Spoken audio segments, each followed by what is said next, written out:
everyone. I am so excited for today's guest because today I'm joined by somebody who is not just talking about changing the system, she's actually building the bench for the next generation of leaders who will continue to make an impact and change. And I think, Amanda, you and I have known each other for a little while now, but it's amazing that we're actually get to work together in some capacity. Amanda Litman is the co-founder and president of Run for Something. That's an organization that's helped elect over 15,000 young and diverse progressives across every single state. She's also the author of the newly released When We're in Charge, which is a bold, practical guide for millennial and Gen Z leaders who are done waiting for permission to lead differently. And what's so amazing about Amanda is that her work's really at this intersection of power and purpose and Mm. possibility. And we're really going to talk about today what it means to be in charge and also without losing yourself in the process, which I feel like is something that a lot of people are facing right now. But thank you, Amanda, so much for joining us. Thank you for having me, Ashley. I am so excited to have this conversation with someone who so clearly understands the importance of leading in a really different way and in a new way. So I'm Mhm. excited. Yay, thank you so much. And I really want to get started with the groundwork, Mhm. really your journey and founding and starting Run for Something. So, can you take us back to like the very early days? Like what made you realize this work that you're doing now of recruiting and supporting young progressives was really like the thing that you wanted to do and was your power move? Hmm. So the only thing I've ever done is work in politics. When I graduated from college, I went to Northwestern. I got my degree in American Studies. I got an internship working for the Obama campaign in Chicago in this reelect. I worked for him for about a year and a half. I was hired before I graduated. After Election Day, I went on to work for Organizing for Action, which was the president's nonprofit. I then worked for the Florida governor's race in 2014, and then moved to New York to work for Secretary Hillary Clinton's presidential campaign in 2015 and 2016. But a week after Election Day, November 2016, I was personally and professionally devastated. I started hearing from friends I'd gone to high school and college with. Hey, Amanda, I'm a public school teacher in Chicago. I'm thinking about running for office. What do I do? Who do I call? And at the time, if you were young and newly excited about politics and wanted to do more than vote and more than volunteer, there was nowhere you could go that would answer your call. That felt to me like a problem both with the Democratic Party, but also more broadly with our democracy. So I reached out to a whole bunch of people, one of whom became my co-founder, this operative named Ross Morales Raqueta. And we wrote a plan and we built a website. And we launched Run for Something on Trump's first inauguration day, thinking it'd be really small. We'd get maybe 1,000 people who want to run in the first year. We get maybe 100 people who want to run in the first year. We had 1,000 people sign up in the first week. As of today, we're up to more than 210,000 people all across the country who've raised their hands to say they want to run. So how did I know that I was going to do it? I didn't. I just knew that this was a problem I wanted to solve and that I couldn't wait for someone else to do it. I had to do it myself because I wouldn't be satisfied until someone was tackling this issue. Yeah, and talk about, after that, election, just so many, and we experienced it again, just so many people feeling just frustrated. And you go to that question of, well, what am I going to do? And then you actually did something, right? And you've helped elect so many people and diverse leaders across the country. I'm so curious about the patterns or traits that you see in effective next gen change makers. Like, how are people in our generation showing up differently than maybe the generations before them? I think the first thing that really sets next gen leaders apart is what I call responsible authenticity. It's like leaders who really know themselves and know what they believe and want to be more than just a robot or a worker bee in the workplace or in their leadership position. They don't just want to be like beep bop congressperson or beep bop CEO. They want to be themselves, but with Mhm. boundaries. And I think that combination of intense self awareness combined with a desire to be more human in their leadership role has created both a really exciting, interesting leaders who you can relate to and connect with, and also made it much harder to be a leader in this moment. And that Mhm. tension is something I work through in the book. The second thing that I think next gen leaders are really doing differently is thinking about their work or their role, their leadership role, as more than their identity, or rather, their identity is more than their leadership role. You can really be bigger than your job. And I think next gen leaders want that. We want our work to matter, but we also don't want it to be all of who we are. And so we're thinking about how do you set up guardrails and systems to make that possible, not just for us, but for our teams and for the people we lead. The third thing that I think next gen leaders are really doing differently is thinking about work-life balance, thinking about what it means to, in service of that identity diversification, create a world where you can work really hard and be effective, but also not burn yourself out. Because I think the thing we're all realizing is we're going to have to do this for a long time. This fight's not going to be over in a year or 2 years or even 10. And that's true in politics. It's true anywhere else. Excuse me, I'm going to have the hiccups from my coffee earlier. This fight is not going to be over in 1 year, 2 year, 10 years. No task is. So how can you make this sustainable for ourselves? And how can we have bigger, more relaxing worlds that we can all engage in? Mm. Absolutely. Absolutely. Like I said, I mean, your book is something that I wish that I had really when I was probably first entering this whole space, because there is so many things happening when you talked about like leadership playbooks, and there's so many out there, but they're not hitting what we need to hit, right? They're not talking about the topics that you're talking about in this. And you call, when we're in charge, like a no bullshit guide, which I love. So when you're thinking about, when you were writing this and just your whole journey, interviewing over 100 leaders for the book, um, was there sort of a breaking point or a moment where you were like, wow, this book really needs to happen or come out? Like, we need something totally new, a new leadership playbook. No, it was even before the interview process, back when I was writing the proposal for the book, and even before that, um, when I got pregnant with my first daughter, I have two little kids. When I got pregnant with my first daughter in March 2022, and I started to prepare to go on maternity leave. And I knew that it was really important, both for me and for my team, that I modeled taking the leave, that I actually took 3 months off, that I set the example that we as a company offer fully paid leave, and the boss, all the way at the very top, was going to take it. And so I started asking people, like friends, colleagues, peers who had been in similar situations, who had been the executives and also had kids, and asked them, like, how did you prepare? Like, what kind of memo do I write for my staff? Like, how do I hand things off in this way? It's pretty unusual to have the boss, like, really just take 3 months out of the office. And all I could find from other people was people being like, take the leave. No, you should really do it. I was like, no, no, I want to. Tell me how. Or I would Google how to take a maternity leave as boss. And all I could find online was like guides on how to ask your boss for paid leave, which is such a damning indictment of the American paid leave system. It really like clarified something important for me, which was that there were not a ton of examples of bosses walking the walk and talking the talk when it came to like having a life outside of work and work-rest balance. When I came back from maternity leave in March 2023, and I started getting back into the work of Run for Something, of helping people run for office. It was this moment when so many of the leaders Run for Something and helped elect were making the news. People like Mallory McMorrow in Michigan, and Zoe Zephyr in Montana, and Megan Hunt in Nebraska, Anna Eskamani down in Florida, and a number of other young leaders across the country who were entering systems not meant for people like them and doing it differently. And reporters kept asking me, like, what do these people have in common? Just the same way that you asked me right up top.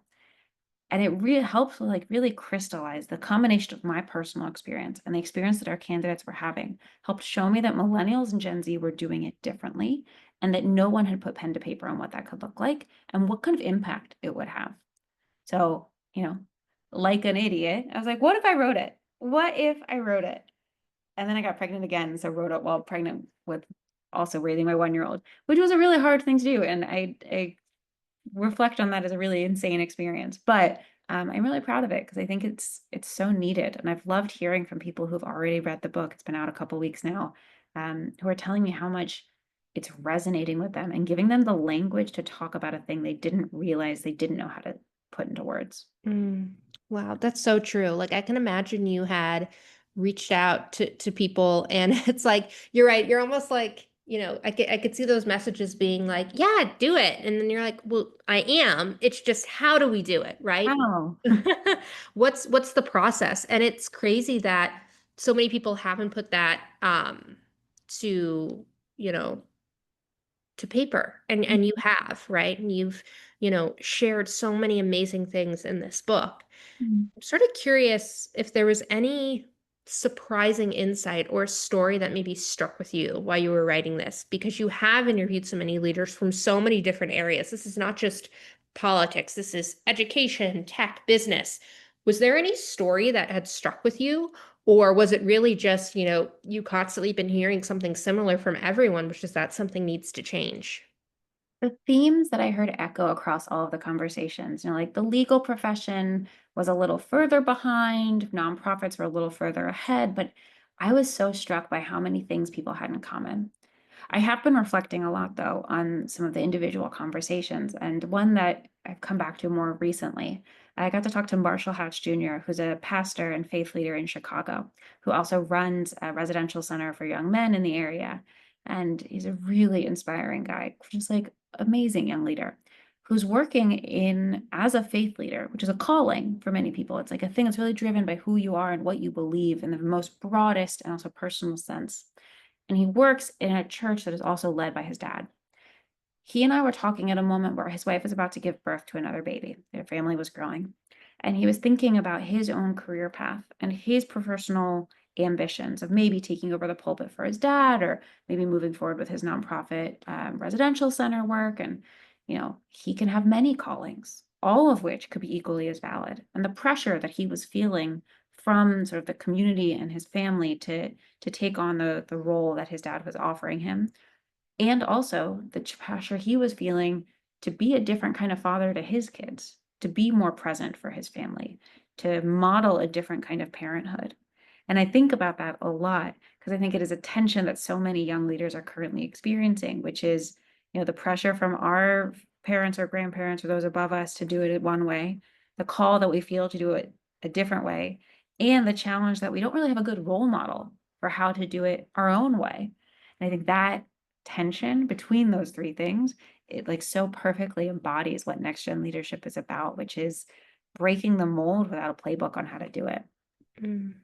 I love that. And I'm so glad that you had mentioned that, because in Pittsburgh, when we look at our nonprofit space, and we have so many nonprofits in Pittsburgh, it's like we have way almost too many, and we don't have enough foundations to help support them. It's just this endless cycle. Yeah. Um, and a lot of the leaders of the foundations and nonprofits have been here for so many years, right?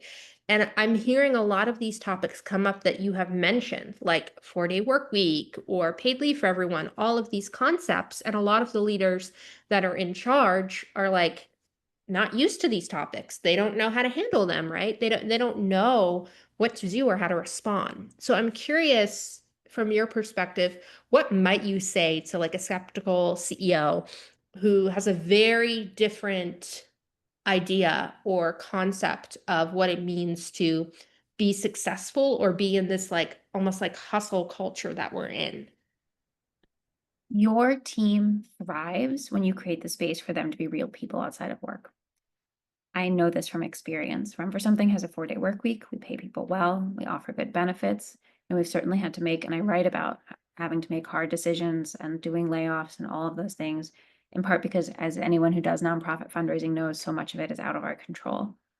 But when people can show up at work rested and feeling psychologically safe and like they trust what's going to happen, like they know what success looks like, they can blow you out of the water with their efficacy.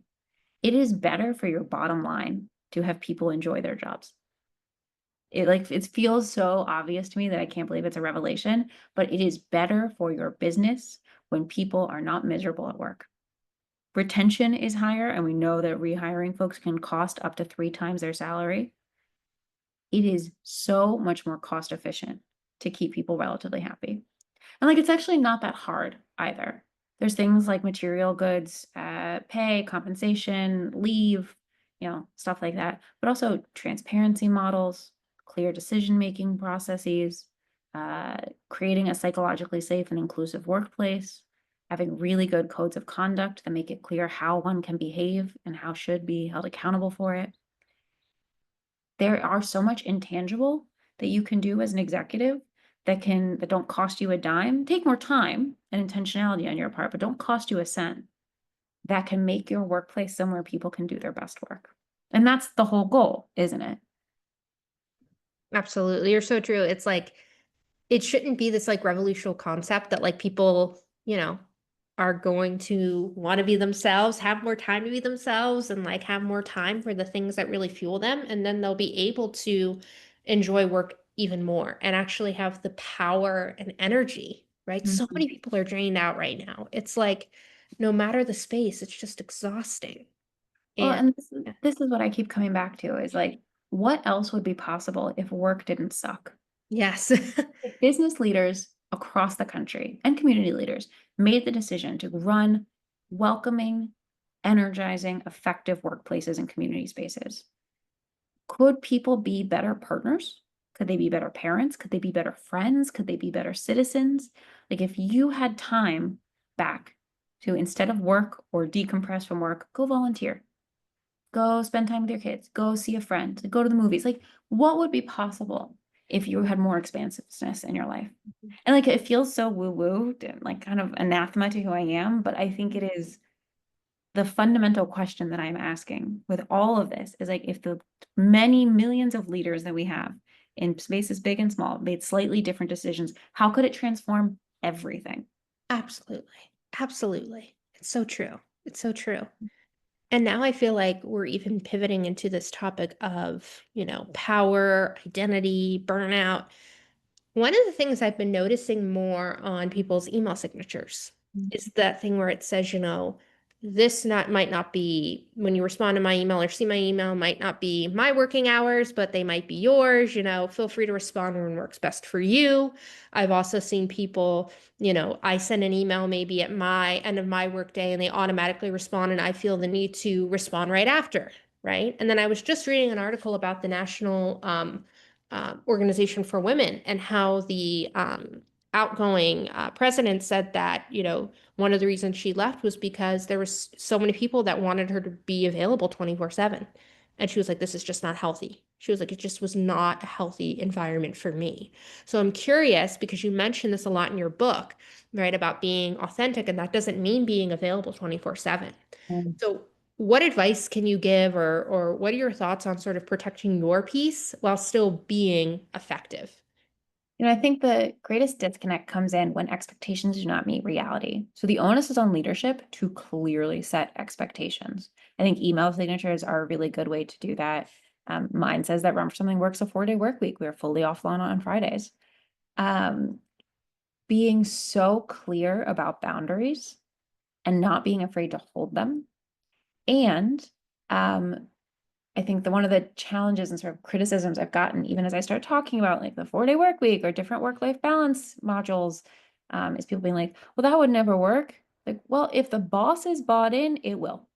Because if you think about it from the top and if you staff things differently, if you create different timelines for deliverables, if you literally build your entire workplace around the idea that this should be somewhere that is sustainable and doesn't require people to work 100-hour work weeks or 80-hour work weeks or 60 or even 40. If you build it around that model, it is absolutely doable. Absolutely. But I do think this is one of those challenges where it has to start from the top. If the team wants to do it and the boss doesn't, it can't work. That's why I think about my book as a case to leaders. It is an argument to leaders on why they should adopt these models because they will also thrive.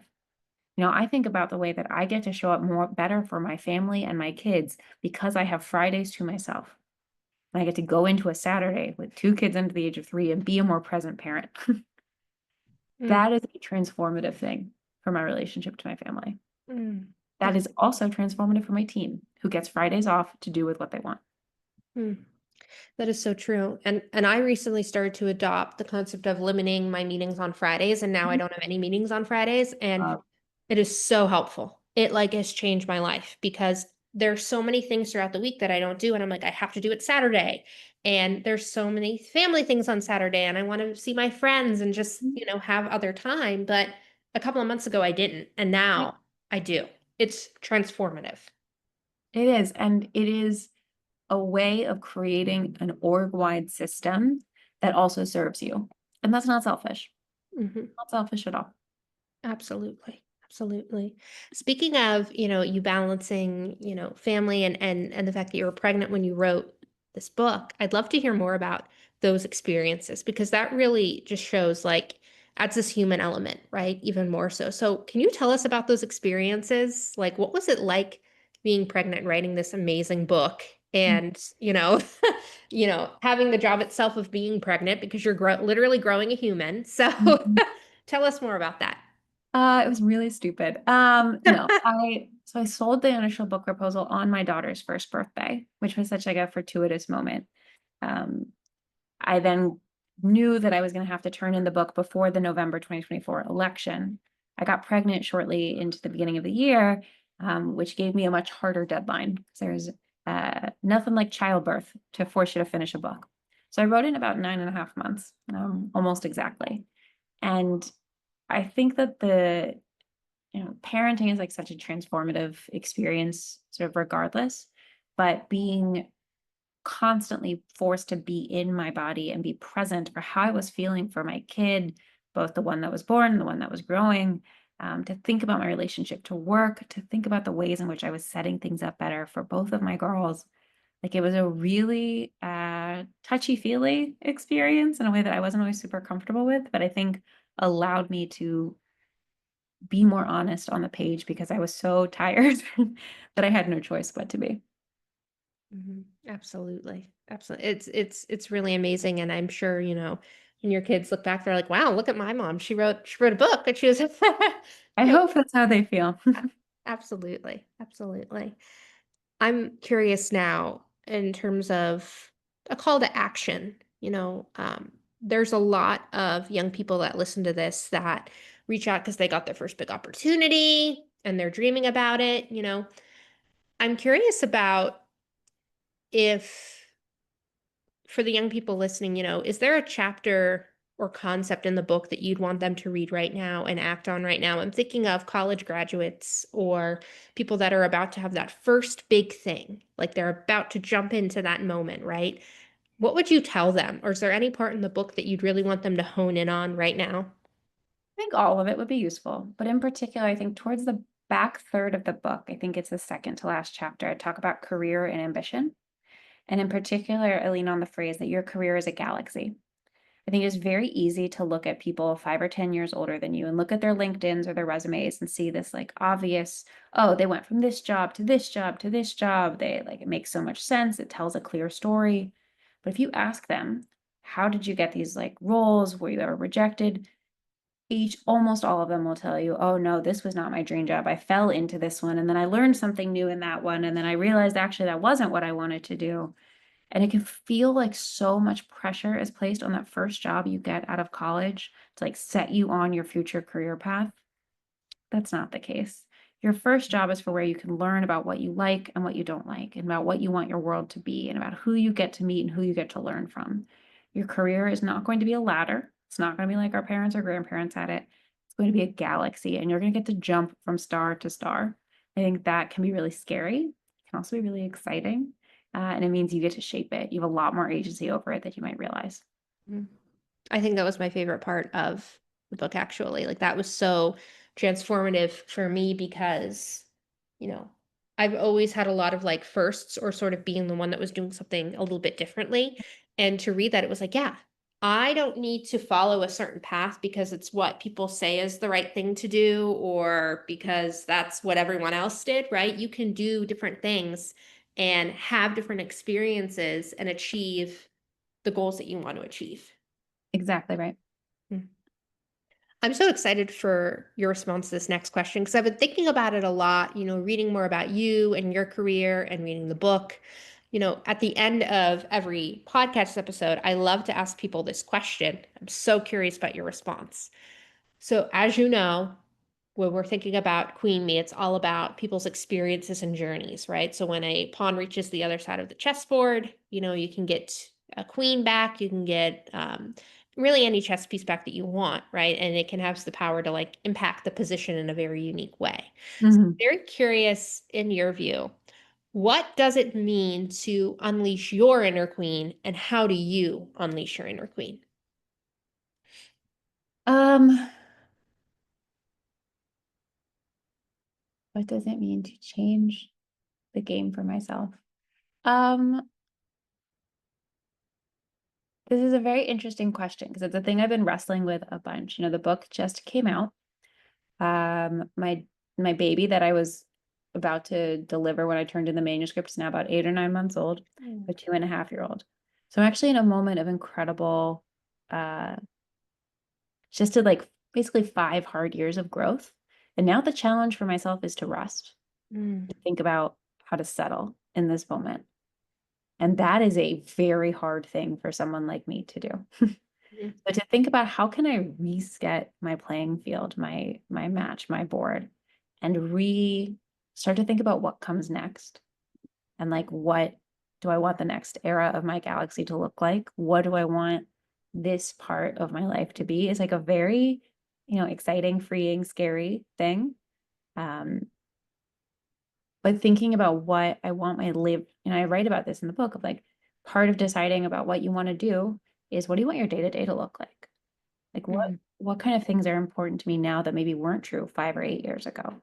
8 years ago it wouldn't have been as important to me to be able to spend time with my kids because I didn't have kids. Now, like being able to be present for them is a really high priority. Mm. All of that is to say that I think my sort of queen me moment is realizing like I could do literally anything I want. I am, for better or for worse, if I want to do something, I can sheer force of will my way into it. Now I have Yes. to decide what I want to do. And that is like, that's its own separate dilemma. Yes. And that's so exciting too, because you Yeah. can't do anything. And I know there's So, a lot of people that want you to run for office. So it really is. And you're such an inspiration for so many young people. As a quick story, I remember I reached out to you during the 2020 election, I think. And mhm, I remember I was just so frustrated with everything that was going on. And I will never forget what you told me. You said, and I still have this email, you said, things will work out. Trust the people that are doing it, trust the process. You're feeling a certain way right now, that makes sense, but trust things that it's going to be fine. mhm. And it was fine, and it worked out. Amazing. It worked out, and I'll never forget that. Yeah. And I think that's so key to this book too. It's like it's honest, it's empowering, but it's also filled with strategies. And at the end of the day, it's like it'll be okay. Yeah. We'll figure this out. But you might go through some things first, and it might feel weird, right? But it's going to be okay. It is. And I think like, especially in this moment, in this political environment, it can be very hard to wrap your head around that. But I think it will, because Hmm. we're going to make it so. We have agency. That's the thing is we have agency. It was okay because you were going to make it okay. Hmm. Absolutely. Absolutely. Well, you can get Amanda's new book, When We're in Charge, really anywhere that books are sold, but you can also visit her website, amandalitman.com, and follow her on social media. And I love my book in the hardcover, but I also listen to the audiobook, and the Um, ebook, so you can listen to that as well. And we're just so grateful for your time, your expertise. Is there anything else that you want to share to anyone listening? To sort of end this episode. You can do anything, which feels like such a cheesy thing to say, but I think it's worth articulating to people who listen to this kind of show and listen to you is that like you are not boxed in by what happened yesterday does not have to dictate what happens tomorrow. Like you get to decide what happens tomorrow. And that's on you, whether you like it or not. Mm-hmm. Absolutely. Thank you so much for taking the time and for the amazing book. I can't wait for people to continue to read and just reach out to you and continue to hear your story. Thank you, Ashley.